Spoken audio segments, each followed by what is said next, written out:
नमस्कार, आप देख रहे हैं लोकतंत्र। मैं हूं आपके साथ अक्षय।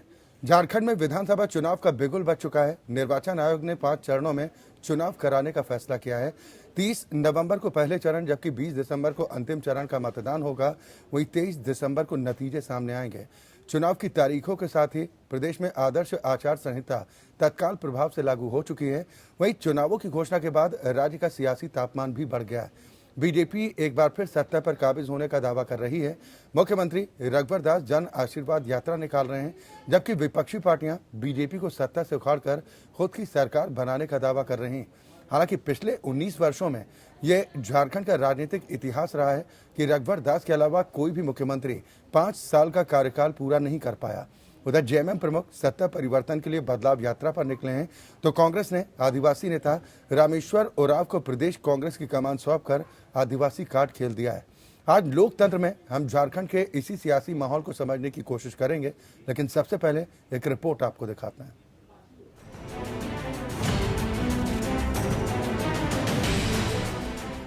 इक्यासी सीटों वाली झारखंड विधानसभा के लिए चुनावी बिगुल बज चुका है। चुनाव आयोग ने चुनावी डुगडुगी बजा दी है। आयोग ने तारीखों का ऐलान कर दिया है।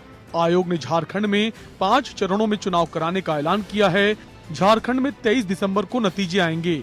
झारखंड चुनाव के लिए पहले चरण में 30 नवंबर को वोट डाले जाएंगे, जबकि 7 दिसंबर को दूसरे चरण में 20 सीटों पर वोट डाले जाएंगे।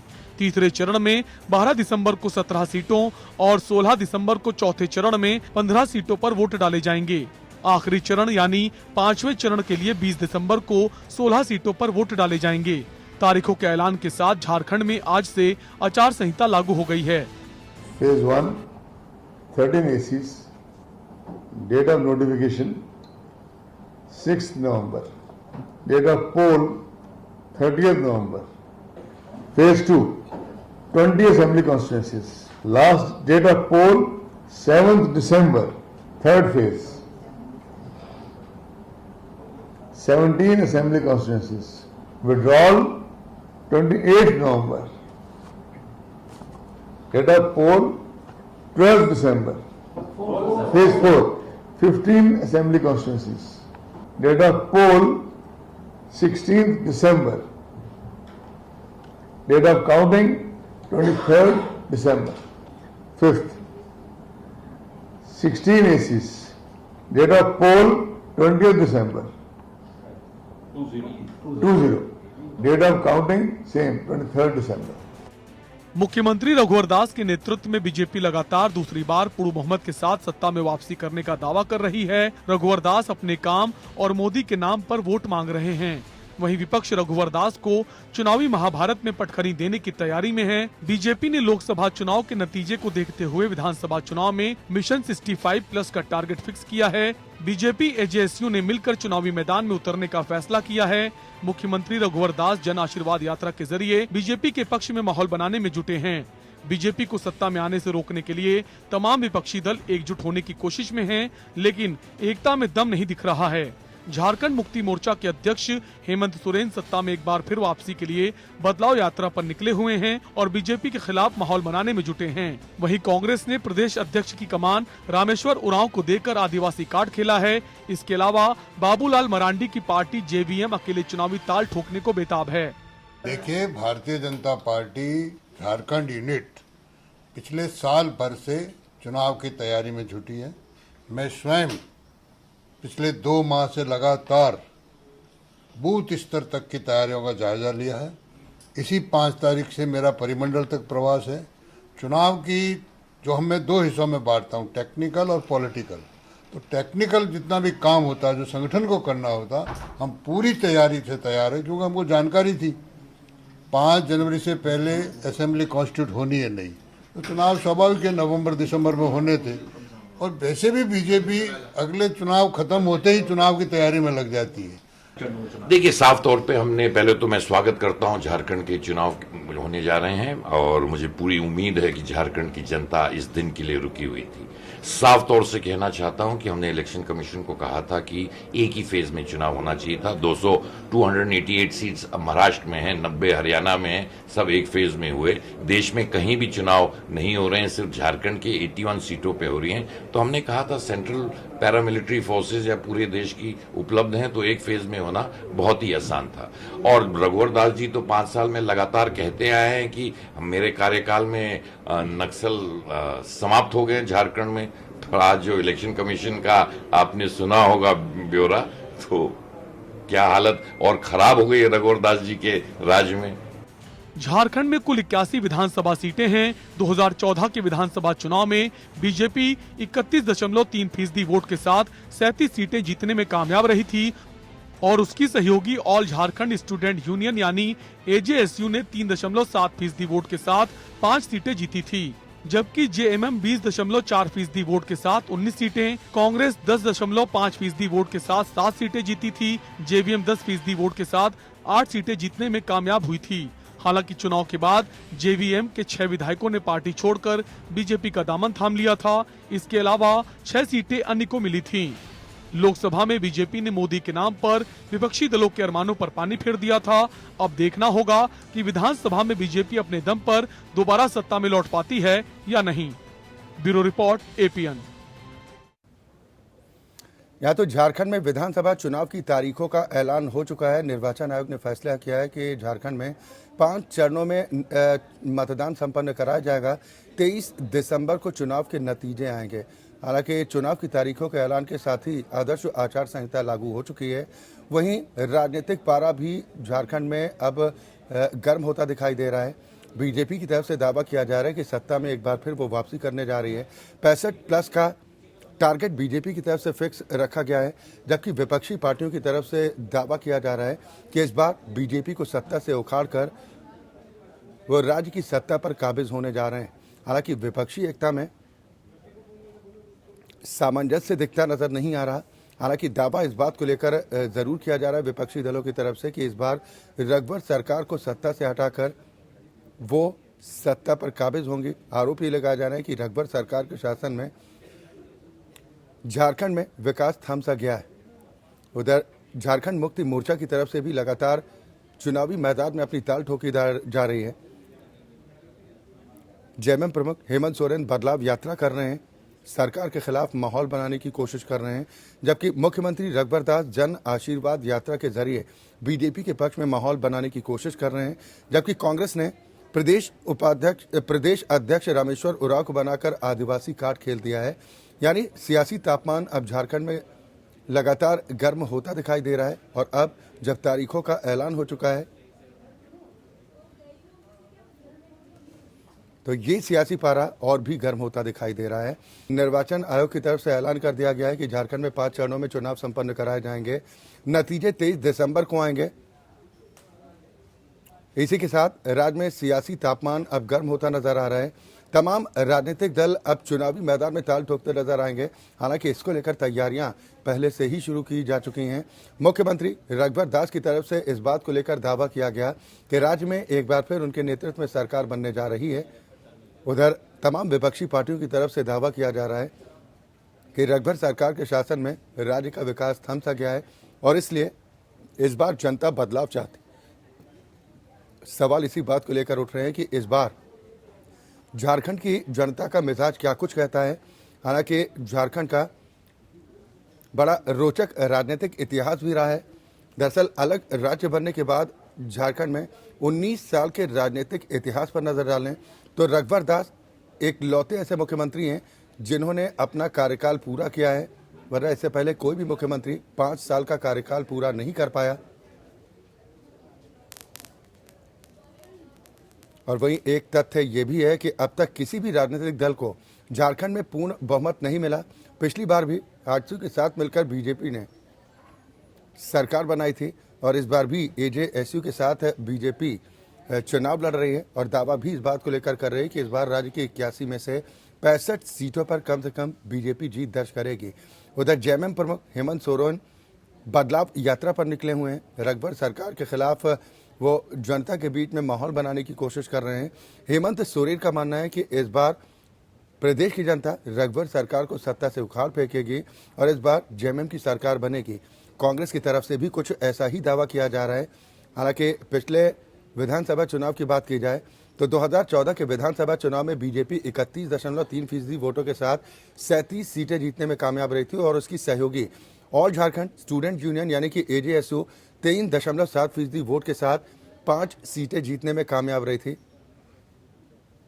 हम बात करें झारखंड की, जहां पर विधानसभा चुनाव का बिगुल बज चुका है और इसी के साथ सियासी तापमान झारखंड में एक बार फिर अब गर्म होता दिखाई दे रहा है। हालांकि दावे सभी राजनीतिक दलों की तरफ से लगातार किए जा रहे हैं।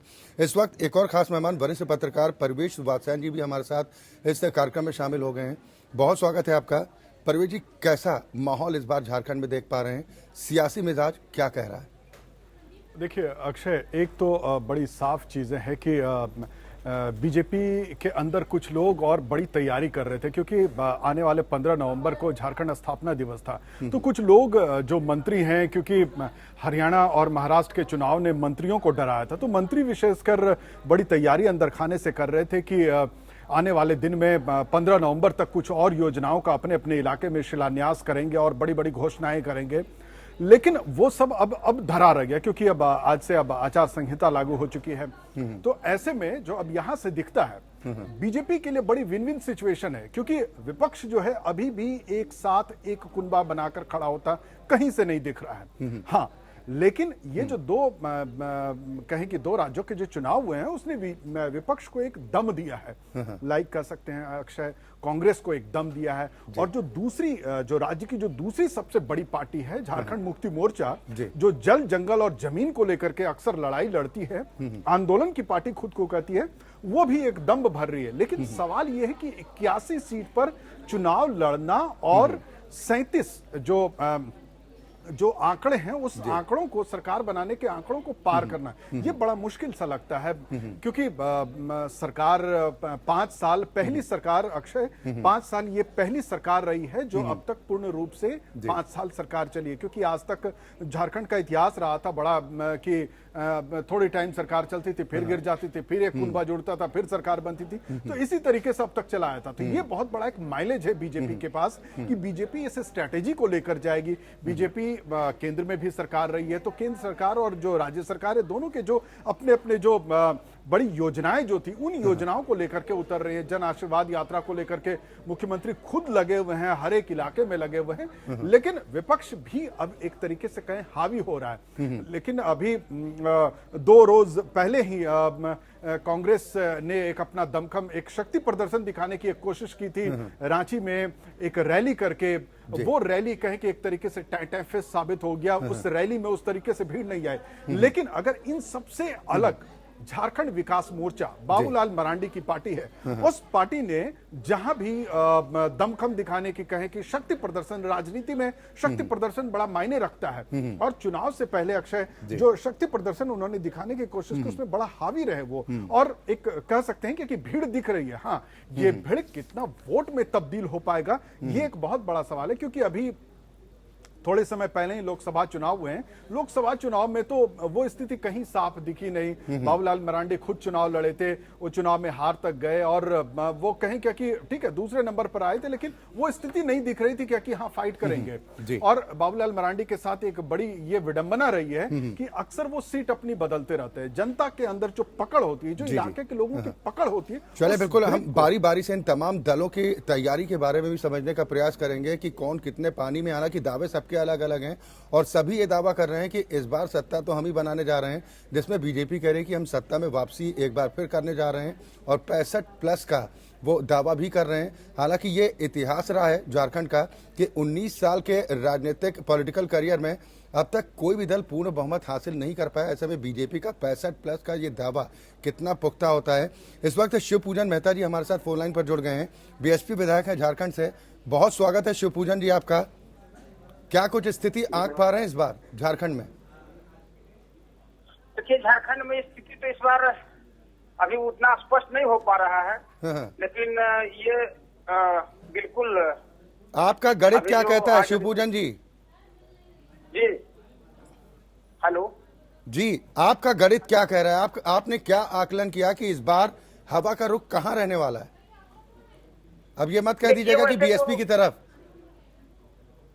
जी बीएसपी की तरफ तो क्या बताएं, यहाँ बीएसपी का तो है नहीं, मैं अकेला विधायक था यहाँ बीएसपी का जी। और वो भी बीएसपी की तरफ से कोई खास कार्यक्रम वगैरह भी नहीं किया गया है। बीएसपी दूसरे राज्यों में ग्रोथ नहीं करना चाहती है हाँ हाँ। और यहाँ अकेला विधायक हम रह गए बीएसपी के। अभी तो स्थिति उस तरह का बीएसपी के पक्ष में नहीं दिख रहा है यहाँ। जी, तो इस बार मुकाबला किसके बीच आपको लग रहा है? बीजेपी जो दावा कर रही है कि हम सत्ता में वापसी करेंगे और 65+ सीटों के साथ, क्या आपको लग रहा है कि बीजेपी के दावे में दम है? बीजेपी सत्ता में वापसी इसलिए कर सकती है कि विपक्ष बिखरा हुआ है। जी। विपक्ष जो है आपस में ही आज तक कभी इनको सीटों का गठबंधन नहीं हुआ है हाँ। और ये आपस में ज्यादा कम सीट शेयरिंग के मामले में अपना अलग अलग दावा ये प्रस्तुत कर रहे हैं, तो इसलिए वो बीजेपी को सीधा लाभ होने वाला है। जी, आपको नहीं लग रहा कि रामेश्वर उरांव को प्रदेश कांग्रेस की कमान सौंपकर कांग्रेस ने जो दाव चला है आदिवासी कार्ड का, इससे कांग्रेस को बेनिफिट होगा? देखिए, अब इस पर जो नजदीक समय में उनको कमान सौंपा गया है वो ज्यादा कैंपेन नहीं कर पाए हैं, लेकिन अभी जो हालात यहाँ पर है, विपक्ष के एकजुट नहीं होने के कारण बीजेपी को सीधा लाभ मिलने वाला है और ये लाभ बीजेपी को सीधा मिल रहा है, इसलिए बीजेपी पुनः सत्ता में वापसी कर सकती है। लेकिन हेमंत सोरेन तो दावा कर रहे हैं कि जो बदलाव यात्रा उन्होंने शुरू की है और जनता का जो रिस्पांस मिल रहा है वो तो ये बयां कर रहा है कि इस बार जेएमएम के पक्ष में माहौल बन सकता है, वो दावा कर रहे हैं। देखिए, कांग्रेस और जेएमएम पिछले बार भी लड़े थे, 19 सीट था उनके पास और 6 सीट इनके पास आए थे, बढ़ गया था। इतना ही सीट इनके पास था, तो इतना सीट से वो सरकार नहीं बना सकते ना। चलिए, मेरे साथ इस वक्त परिवेश वात्स्यायन जी भी हैं, आपसे कुछ सवाल करना चाह रहे थे। परिवेश जी। शिवपूजन जी, आप ये बताइए, आप बीएसपी के विधायक खुद को कह रहे हैं और आप लगातार बोल रहे हैं कि बीजेपी सरकार बनाएगी, बीजेपी सरकार बनाएगी, ये कैसे, ये हृदय परिवर्तन कैसे हुआ? हम इसलिए कह रहे हैं कि सच्चाई को स्वीकारना चाहिए। अभी विपक्ष बिखरा हुआ है, विपक्ष अगर एकजुट हो जाता तो बीजेपी को नाको चने चबाना पड़ता, लेकिन विपक्ष से एकजुट हो नहीं रहा है। जी, नहीं तो आपको ऐसा क्यों लग रहा है कि बीजेपी ही सरकार बनाएगी? कहीं न कहीं अब बीजेपी को सीधा फायदा पहुंचा रहे हैं ना। अलग अलग अगर लड़ेंगे, आप यूपी में देख लीजिए, यूपी में बसपा का खाता नहीं खुला, अलग अलग लड़ गए सपा बसपा। अब बिहार में भी अलग बसपा लड़ती है, तो वोट का बंटवारा करना मतलब बीजेपी को लाभ देना। चलिए, बिल्कुल, बहुत शुक्रिया शिवपूजन जी हमारे साथ जुड़ने के लिए। तो जिस तरह से हम परवेज जी चर्चा कर रहे थे कि इस बार जो दावे तो अपने अपने किए जाते हैं सभी दलों की तरफ से हर बार के चुनाव में, लेकिन चुनाव की तैयारी रणनीति ये तय करती है कि कौन सी पार्टी कितने दम के साथ चुनाव में नजर आएगी। हम उसी की बात कर रहे हैं कि पिछले चुनाव की अगर बात करें तो पिछले चुनाव के मुकाबले क्या आपको लगता है कि विपक्षी पार्टियों ने कुछ ऐसी तैयारी की है, कुछ ऐसी रणनीति अख्तियार की है जो इस बार परिवर्तन कर सकती है?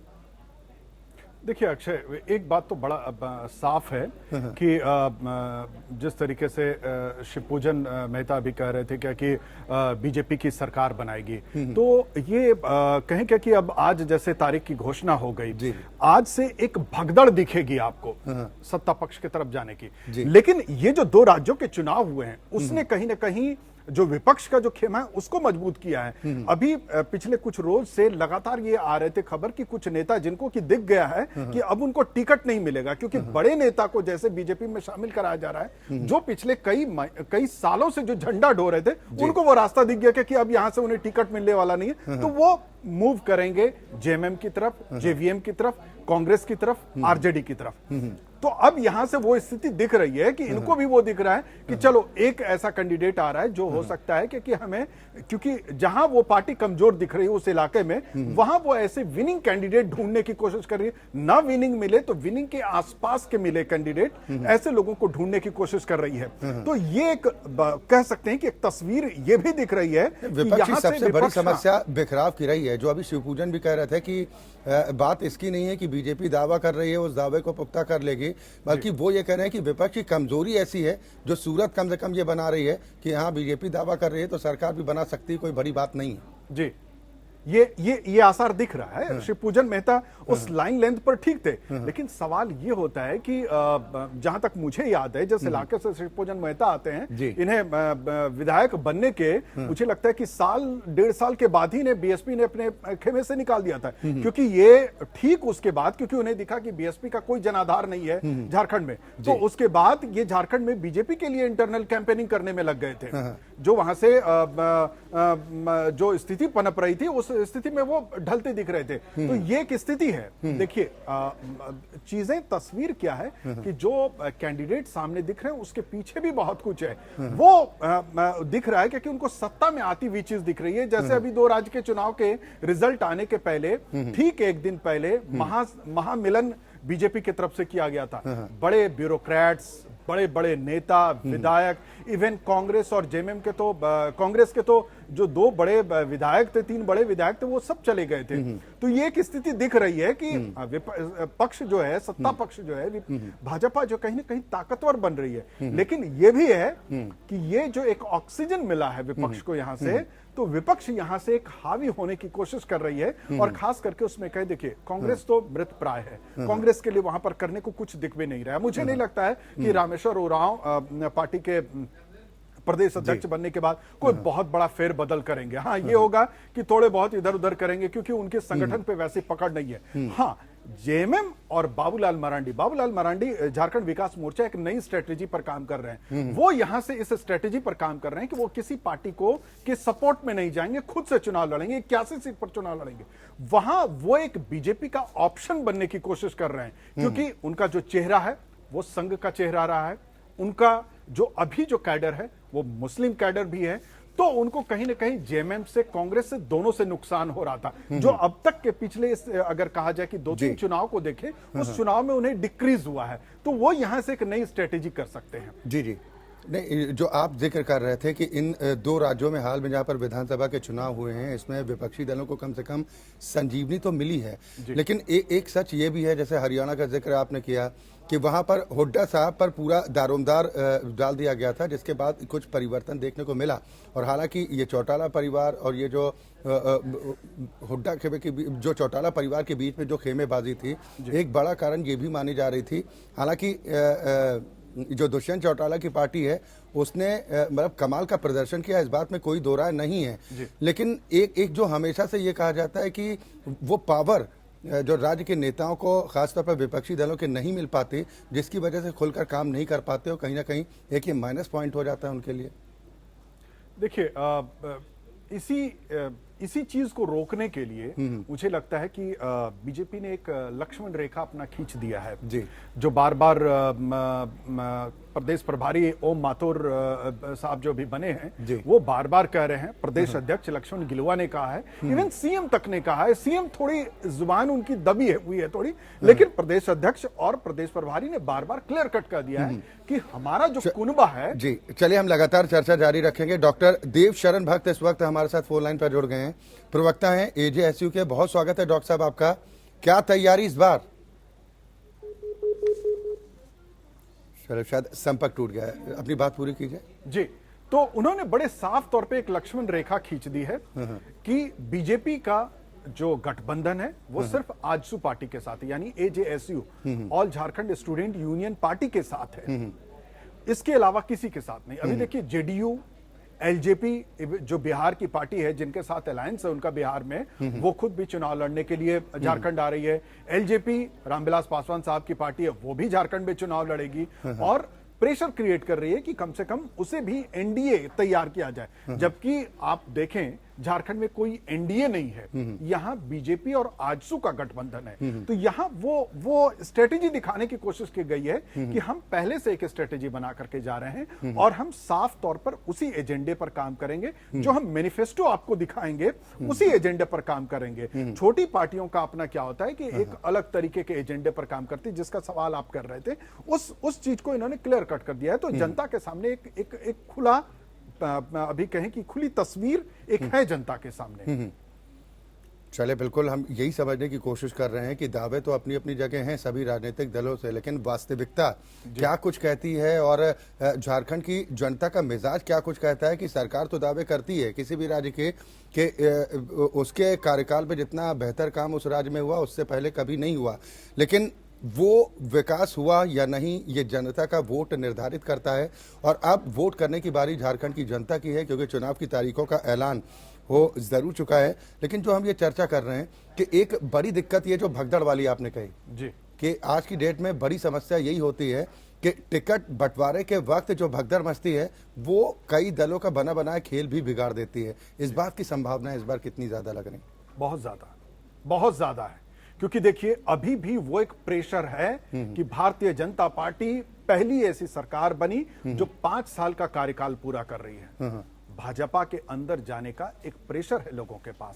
लोगों को लग रहा है कि इस बार उनकी विधायकी छिन जाएगी। दूसरी चीज, एक केंद्र में सरकार है और राज्य में सरकार है, ये जनता के मूड को समझ में आएगा जी। और जनता अभी जो जिस रूप में देख रही है, क्योंकि एक 370 अनुच्छेद 370 को लेकर के जो एक बड़ा स्टेप उठाया गया जम्मू कश्मीर को लेकर के, प्रधानमंत्री लगातार उन चीजों को सामने रख रहे हैं। तो ये जो एक बड़ा सवाल है, इस तरीके की चीजें हैं। राष्ट्रवाद का मुद्दा भी जैसा आप कह रहे हैं कि दूसरे राज्यों में भी जिक्र हुआ था, फिर ये हुआ कि क्या राष्ट्रवाद का मुद्दा अब उठाया जाएगा या नहीं उठाया जाएगा। जयंत घोष साहब इस वक्त हमारे साथ फोन लाइन पर जुड़ गए हैं। आप केंद्रीय प्रवक्ता हैं आजसू के, बहुत स्वागत है जयंत घोष साहब। क्या मिजाज देख पा रहे हैं इस बार? नमस्कार सर, तारीखों की घोषणा तो हो चुकी, इस बार का राजनीतिक घमासान कैसा देख रहे हैं? पिछले 5 साल का जो सरकार है, जो सबसे बड़ी उपलब्धि हमारी है कि झारखंड में जो राजनीतिक अनिश्चितता हुआ करती थी जी, उस चीज को हमारे गठबंधन ने खत्म किया है। एक स्थायी और स्थिर सरकार देने का काम किया है जी। केंद्र के जो बड़े योजना थे, जैसे शौचालय की योजना, गैस का योजना, आयुष्मान का योजना, ये सारी योजना बहुत ढंग से लागू हुए हैं। यहाँ पे विकास का एक नया लकीर झारखंड में खींचा गया है जी। तो हम देख रहे हैं कि चुनाव विकास वर्सेस विनाश पे होगी। जैसे क्रेडिबिलिटी ऑपोजिशन का चुनाव के बाद जिस तरह से बिखरा हुआ है ऑपोजिशन को, क्रेडिबिलिटी का मतलब विश्वसनीयता जो है वो लगभग खत्म हो चुकी है। ये चुनाव जो है, जो परफॉर्मेंस सरकार की रही है, हमारी गठबंधन की सरकार की, उसके आधार पर ये चुनाव लड़ी जाएगी। नहीं जयंत घोष साहब, आप ये कह रहे हैं कि परफॉर्मेंस के आधार पर हम चुनाव लड़ेंगे और जनता हमें एक बार फिर आशीर्वाद जरूर देगी, लेकिन फिर भी मुकाबला किस दल से आपको लग रहा है कि बीजेपी का और आपके गठबंधन का मुकाबला किस पार्टी से होगा? देखिए, गठबंधन यहाँ की राजनीतिक सच्चाई है।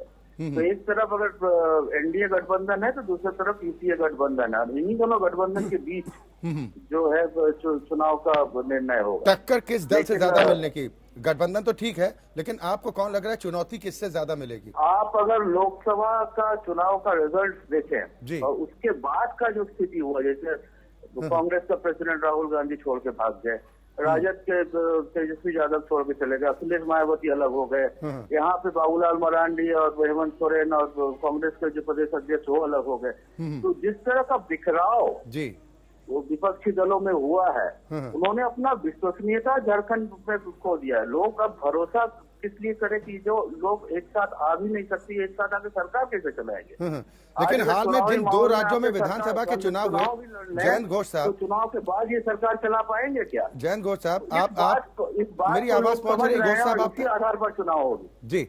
नहीं, आपने कहा कि 5 साल के कार्यकाल के आधार पर चुनाव होगा और साथ ही आपने कहा कि बिखरा हुआ जो विपक्ष है जनता उस पर कैसे भरोसा करेगी। लेकिन हाल के जिन 2 राज्यों में विधानसभा के चुनाव हुए हैं, आपको नहीं लगता कि विपक्षियों ने कम से कम रिकवर तो किया है? और जो आपने दावा किया कि लोकसभा चुनाव का रिजल्ट देख लीजिए, हरियाणा का जिक्र कीजिए जहां पर बीजेपी ने सभी सीटें जीती थी, लेकिन विधानसभा चुनाव में सरकार बनाने के लिए जद्दोजहद आपको सहयोग की जरूरत पड़ी थी ना वहां पर बीजेपी को?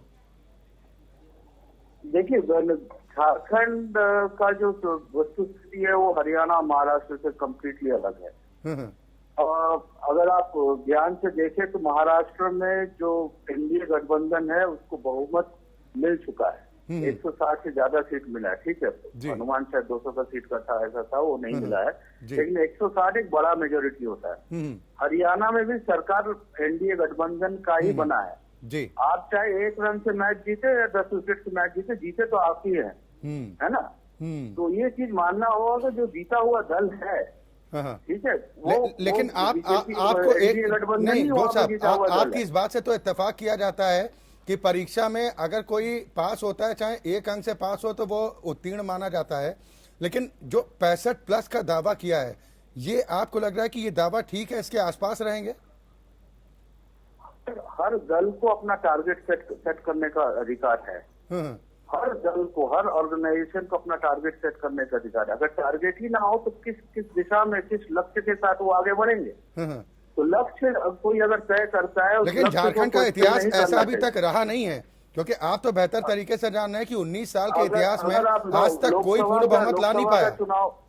अगर लोकसभा का चुनाव देखें तो जितने विधानसभा सीट पे हमें बढ़त मिली थी, उसके आधार पे ये लक्ष्य तैयार किया गया है और उस लक्ष्य के आधार पर ही हमको काम करना है।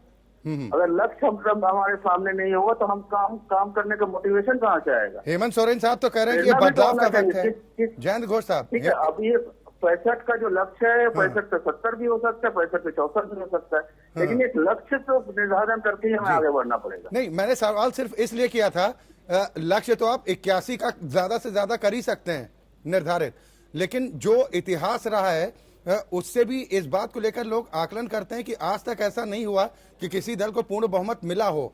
तो इस दावे के पीछे की वजह जानना चाहते हैं कि वजह क्या आपको नजर आती है? रघुवर सरकार के 5 साल के काम, या आपको लग रहा है कि उसके साथ मोदी लहर भी काम आएगी? चुनाव तो जो होता है वो उससे पार्टी संगठन का विचारधारा, आपके कैडर, आपके संगठन वहाँ पे किस तरह से काम कर रहे हैं, आपके कैंडिडेट कैसे हैं, वहाँ की जनता के मुद्दों को आप किस तरह से हैंडल किए, सारे चीजों के बेसिस पे चुनाव होता है। चुनाव सिर्फ एक मुद्दे पे नहीं होता है। अब मोदी जी का जो प्रभाव है वो सिर्फ झारखंड या देश में नहीं, दुनिया भर में है जी। उसका प्रभाव जरूर पड़ेगा। अब हर चीज का, अभी मान लीजिए अब राम मंदिर पर अगर डिसीजन आता है उसका भी प्रभाव पड़ेगा, आर्टिकल 370 उसका भी प्रभाव पड़ेगा। प्रभाव हर चीज का होता है, लेकिन जनता अपने हित में सरकार चुनती है। ये लोकतंत्र का महापर्व है। जनता अपने हित पे तय करती है कि उसके लिए सबसे अच्छा कौन है। चले बिल्कुल, ये तो तय जनता करती है, लेकिन जयंत घोष साहब, हेमंत सोरेन दावा कर रहे हैं कि इस बार वक्त बदलाव का है। वो तो बदलाव यात्रा पर भी निकले हुए हैं और कह रहे हैं कि जनता का बहुत अच्छा रिस्पांस मिल रहा है, जनता नाराज है बीजेपी सरकार से।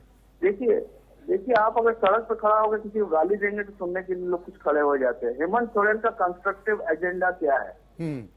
क्या किए हैं आज तक? वो मुख्यमंत्री रहे हैं, एक काम बता दे जो वो अब दर्शा सकते कि एक डैम बनाए हो, एक रोड बनाए हो, कोई संस्था बनाए हो, कोई कॉलेज खोले हो, कोई स्कूल खोले हो। क्या किया है आज तक? पूरा सोरेन परिवार, पूरा इतिहास, उनका राजनीतिक इतिहास देख लीजिए, वो डिस्ट्रक्टिव पार्टी है। वो हमेशा नुकसान पहुंचा है। आज अगर सोरेन परिवार का नाम लिया जाता है इंडिया में तो भ्रष्टाचार के साथ जुड़ा हुआ है। और ये जो गठबंधन है, जो विपक्षी गठबंधन है, लालू यादव की पार्टी है, वो भ्रष्टाचार से लिप्त है। कांग्रेस के लिप्त भ्रष्टाचार, मतलब इतने सारे स्कैम है कि लोग गिना नहीं सकते हैं। सोरेन परिवार का नाम लिखिए तो देश में कहीं भी पूछ लीजिए। चलिए, यानी आपको लग रहा है कि भ्रष्टाचार का मुद्दा हो या फिर राष्ट्रवाद से जुड़े मुद्दे हो, ये तमाम प्रभावशाली साबित होंगे इस बार के चुनाव में। हमारे साथ वरिष्ठ पत्रकार परिवेश वात्स्यायन जी भी जुड़े हुए हैं। जयंत घोष साहब आपसे कुछ सवाल करना चाह रहे थे।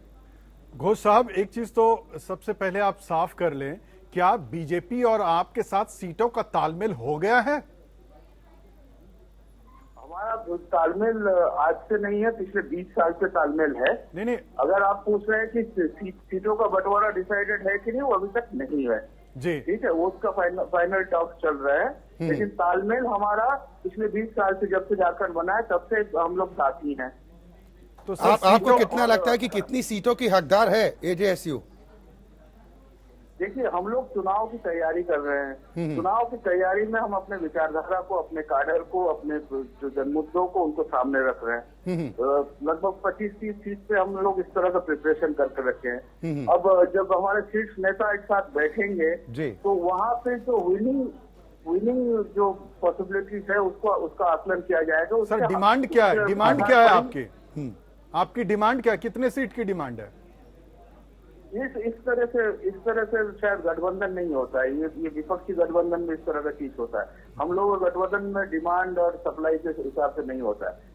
जो जहां सक्षम है नहीं तो ये माना जाए जयंत घोष साहब, आपने कहा कि आप लोगों के बीच में सीट बंटवारे को लेकर कोई विवाद नहीं होगा। इतनी अच्छी है जी, हमारी अंडरस्टैंडिंग इतनी अच्छी है कि हमारे जिस जगह पे हमारी मजबूती है वहां पे हम चुनाव लड़ेंगे। जयंत घोष साहब, आपने कहा कि हमारा गठबंधन के लोगों में आपस में तालमेल बेहतर है और इस तरह का विवाद नहीं होगा कि टिकटों को लेकर मारामारी हो।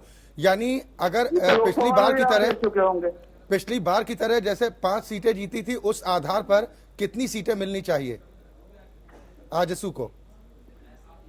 आजसू की तैयारी कम से कम 25 से 30 सीट पे है। अब ये फाइनल निर्णय जो है वो अगले कुछ 2-4 दिनों में आपके सामने आ जाएगा।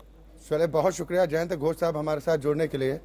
परवेश वात्स्यायन जी, जो चर्चा यही दरअसल सबसे बड़ी दिक्कत राजनीतिक दलों के सामने यही होती है कि जब बात टिकट बंटवारे की होती है तब विवाद खुलकर आते हैं। हालांकि उससे पहले तो कुछ इसी तरह के बयान होते हैं, लेकिन महाराष्ट्र में जो कुछ भी हुआ बीजेपी शिवसेना के बीच इस वक्त जो भी देखने को मिल रहा है वो ये नहीं दर्शाता कि चुनाव में अब ये चलन बन चुका है कि राजनीतिक दल सबसे पहले अपना मुनाफा देखते हैं कि हम साथ तो आने को तैयार हैं, लेकिन हमारा हिस्सा क्या है। जी, वही आपने भी वही सवाल किया, बार बार यही सवाल हो रहा है, क्योंकि जो राज्य के अंदर जो स्थिति है अक्षय, बड़ी विचित्र स्थिति है कि ये 25-30 अब 25-30 पर आ गए।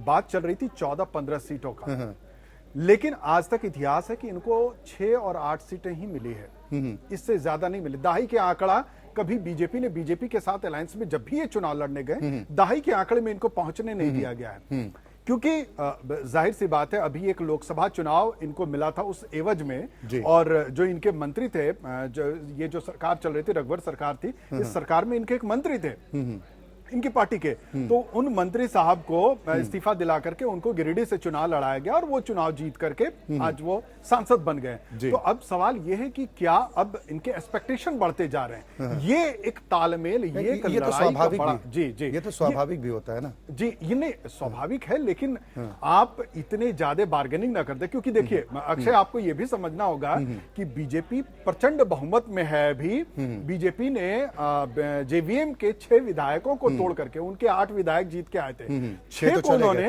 तोड़ करके अपनी पार्टी में शामिल करा दिया। तो उनके पास उनकी आजसू को उनको जरूरत नहीं थी। ये शुरुआती दौर से आजसू इस बात से नाराज चल रही थी, लेकिन आजसू पार्टी के पास कोई ऑप्शन नहीं था विरोध करने का। अगर वो विरोध करते तो बीजेपी कहती थैंक यू सो मच, लेकिन वो उनके पास कोई ऑप्शन नहीं था और वो बंधे रहे साथ में, क्योंकि उनको दिखता है कि इसके अलावा फिर उनका कहीं किसी के साथ तालमेल नहीं बैठ सकता है। तो अब जो स्थिति दिख रही है ये प्रेशर पॉलिटिक्स है। प्रेशर पॉलिटिक्स के जरिए ये प्रेशर क्रिएट करेंगे, और अगर उसमें कुछ अगर 10 तक पहुंच गए तो ठीक है, अदरवाइज क्लोज है। नहीं, लेकिन अभी जैसे आपने सुना कि जैसे आजसू के केंद्रीय प्रवक्ता जयंत घोष साहब बता रहे थे कि झारखंड में सबसे बड़ी दिक्कत विपक्षियों के सामने वही बिखराव की है कि वो एकजुट होने की कोशिश करते हैं, लेकिन एकजुट होने से पहले बिखर जाते हैं, और ये कहीं ना कहीं एक प्लस पॉइंट आपको लगता है कि बीजेपी के लिए हो जाता है? जी बिल्कुल है, बिल्कुल, इसमें कोई दो राय नहीं है कि बीजेपी यही चाहती है कि विपक्ष किसी तरीके से बंट के रहे, ताकि उसका वोट परसेंटेज जो है वो शेयर उधर जाए। तो ये महत्वाकांक्षाओं की वजह से होता है विपक्षी दलों की? जाहिर सी बात है, विपक्षी दलों के अंदर महत्वाकांक्षाएं। अभी आप देखिए कि अभी जेएमएम बार्गेनिंग कर रही है, जेएमएम कम से कम चाह रही है कि 40+ सीटों पर चुनाव लड़े। कांग्रेस चाह रही है कि 25 से 26 सीटें, 27 सीटें उसे मिले। फिर आरजेडी कहां जाएगी? फिर वाम दल है, वो कहां जाएंगे? और अभी बाबूलाल मरांडी के कुनबा को तो अलग ही कर दिया गया, क्योंकि अब उनको लग रहा है कि नहीं, अगर मैं इन सब से अलग होकर के लड़ूं तो मैं अपनी एक इमेज बिल्डअप करूं। तो वो एक सवाल होगा। और उसके बाद जो छोटी छोटी जो और जो पार्टियां हैं रास्ते में, क्योंकि झारखंड मुक्ति मोर्चा थोड़ी सी अपने आप को एलेबोरेट करना चाह रही है, जो अभी की जो स्थिति दिख रही है, क्योंकि बड़े खामोशी के साथ उसने देखा, उसने अटैक भी किया, जब लगा सरकार पर जमकर अटैक भी किया, और जब लगा बिल्कुल एकदम शांत बैठ गई वो। चाहे बाबूलाल मरांडी की पार्टी ने अटैक किया, लेकिन वो शांतिपूर्ण तरीके से बैठ करके सिर्फ सरकार का नजारा देख रही थी। तो यहां से स्थिति बड़ी क्लियर होगी कि अपने आप को कैसे मोल्ड करे। और विपक्ष को देखिए अभी, क्योंकि सबसे बड़ी चीज क्या है कि लालू यादव रांची में है। जी। वो रिम्स में जो अस्पताल है, वहां का सबसे बड़ा सरकारी अस्पताल है, वही वो है। तो वो कहीं ना कहीं वहां एक पॉलिटिकल गैदरिंग बढ़ रही है और लोग जो बड़े नेता हैं, चाहे जेएमएम के, कांग्रेस के, सब नेता लामबंद होकर के उनके पास जा रहे हैं और वहां से तो आरजेडी कितना प्रभावशाली साबित हो सकती है? देखिए, आरजेडी अगर कहा जाए कि 3 से 4 सीट ऐसे, झारखंड में 81 सीट में ऐसे सीट हैं जहां जो बिहार की सीमाओं से सटा हुआ इलाका है, वहां यादव बहुल इलाका है और वहां वो फैक्टर काम कर जाता है। वो अभी भी रहे हैं कि जो इससे 2014 से पहले की जो सरकार थी 2009 में 5 से 6 सीटें आरजेडी के पास थी। नहीं, तो अगर जैसे 2014 के नतीजों की अगर हम बात करें तो 2014 में बीजेपी सबसे बड़े दल के तौर पर थी 37 सीटें जीतने के बाद। उसके बाद बारी आती है कि जेएमएम की 20.4% वोट के साथ 19 सीटें जीती, कांग्रेस के हिस्से में 7 सीटें आई, जेवीएम की 10% वोट के साथ 8 सीटें जीती, जिसमें आपने जिक्र किया कि 6 विधायक अलविदा कह गए। तो इन परिस्थितियों में अगर ये एक आकलन भी किया जाए कि ये दल एक भी हो जाते हैं, वोट ऑफ परसेंटेज के लिहाज से भले ही आंकड़े बढ़ते दिखते हों, लेकिन सीटों के लिहाज से आपको लगता है कि वहां तक पहुंच सकते हैं जहां पर ये बहुमत का आंकड़ा जाता है? 42 सीटें चाहिए झारखंड में सरकार बनाने के लिए। देखिए, अभी की जो स्थिति मैं बता रहा हूं आपको, जेएमएम कोशिश करेगी कि ज्यादा से ज्यादा सीटें ले ताकि अपने दम पर सरकार बनाने के वो प्रेशर क्रिएट कर सके। जी। इसके बाद बचा कांग्रेस का। कांग्रेस को पता है, कांग्रेस ने, क्योंकि जो प्रदेश अध्यक्ष की जो जिम्मेदारी मिली है रामेश्वर उरांव साहब को, वो कितनी ताकत के साथ कितने बढ़ेंगे, और क्योंकि एक नया वो वहां पे एक एक्सपेरिमेंट किया जा रहा है कि 5 ऐसे कार्यकारी अध्यक्ष बनाए गए जिसमें से अक्षय मैं बताऊं कि 2 थोड़े सीनियर लीडर होंगे, बाकी के जो 3 हैं उनको उनके इलाके के लोग शायद नहीं जानते होंगे प्रॉपर तरीके से। अब आप इससे बाहर आरजेडी के निकले। आरजेडी का कुनबा अभी लोकसभा चुनाव के पहले प्रदेश अध्यक्ष से लेकर के सब कोई, पूरी पार्टी डिमोलिश हो गई थी। नए तरीके से लोकसभा चुनाव के बाद पार्टी एक स्ट्रक्चर में आई है और वो कितना कारगर साबित होगी, क्योंकि लालू यादव का वहां पे प्रेशर नहीं है, तेजस्वी यादव उस तरीके से हावी नहीं हो पा रहे हैं, तो वो एक स्ट्रक्चर कितना कारगर साबित होगा, वो एक बड़ा इंपॉर्टेंट होगा। तो अभी कहें क्या कि विपक्ष में अगर कोई दमदार है तो आप कह सकते हैं झारखंड विकास मोर्चा बाबूलाल मरांडी साहब, झारखंड मुक्ति मोर्चा से हेमंत सोरेन साहब, कांग्रेस से रामेश्वर उरांव और सुबोध कांत साहब, क्योंकि लंबे अरसे से इनका एक छवि रहा है कांग्रेस को लेकर के, तो वो एक रहेगा। तो यही आपस में एक प्रभावशाली एक लाइन खींच सकते हैं। चले, यानी कि अगर एकजुटता होती है तमाम विपक्षी पार्टियों में, जो कि अब तक कहीं ना कहीं फाइटिंग की स्थिति आ सकती है, अंत तक पहुंचते पहुंचते जो बिखराव हो जाता था, जो विपक्षी दलों की एक सबसे बड़ी कमजोर कड़ी भी मानी जाती है। लेकिन दावा जरूर इस बात किया जा रहा है कि इस बार बड़ा रोचक चुनाव झारखंड में होने जा रहा है। सरकार दावा कर रही है कि हम तो सत्ता में वापसी करने जा रहे हैं और इस बार का टारगेट 65+ रखा है। हालांकि जो हम बार बार कह रहे हैं कि झारखंड के इतिहास में आज तक पूर्ण बहुमत किसी दल को नहीं मिला। हालांकि ये बात सत्य है कि रघुवर दास 5 साल का कार्यकाल पूरा करने वाले 19 सालों में, पिछले 19 सालों में पहले मुख्यमंत्री जरूर बन गए हैं, लेकिन विपक्षी बिखराव कहीं ना कहीं बीजेपी के लिए फायदे का सौदा जरूर साबित हो सकती है। लेकिन कुल मिलाकर इतना है कि तारीखों का ऐलान हो चुका है और अब सभी की निगाहें इस बात पर है कि झारखंड में इस बार झंडे कौन सा दल गाड़ता है। बहुत शुक्रिया परवेज जी हमारे साथ इस चर्चा में शामिल होने के लिए। और इसी के साथ लोकतंत्र में आज के लिए बस इतना ही। खबरें लगातार जारी।